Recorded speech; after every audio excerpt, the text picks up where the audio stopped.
properly. Because stage 1, you're grabbing your indigenous microorganisms. So you're grabbing the guys that are living here, they're already adapted here, they're already like, cool, we know this spot, they're the locals, they're the natives. Yeah. They know what's up. You catch them in the box of rice. Then you take whatever you caught before it gets stressed, when it's in its most blissed out, like simple starch mode. Nice fuzzy white stuff. Then you take that, you mix it with sugar. That sugar concentrates the best bacteria. The fungus basically spores out because it's no water and they're just like, they spore out. Yeah. Not much happens there. Bacteria loves sugar though. They go nuts until they run out of water. So in that first 3 to 5 days, you'll get a huge bacteria bloom. Fungus will spore out. Then your number 3 stage after the sugar, you're mixing it into mill run. Mill run, yeah. And so mill run is like oatmeal. It's a fungal food. I've also been mixing in at that stage wood chips and humic acid. Yeah. Because essentially what I'm trying to do in stage 3 is concentrate fungus. And so the process in this is interesting. But basically I put that pile out there in the floor. And then what happens is it heats up. And when it gets over 120, the stuff I want spores out and goes to sleep. And the other stuff keeps growing. So what happens is it spores out in the center because it gets hotter. It gets up to like 100, 130 in the center.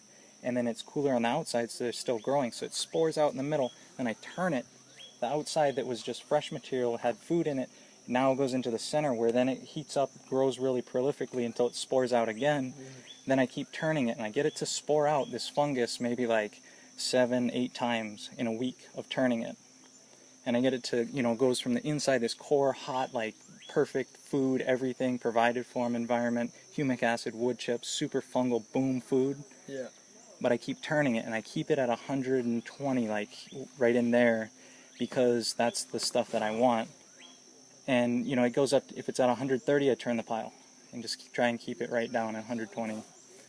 And then after that cools off, then the 4th stage, this is like super important, is the dirt that you mix in.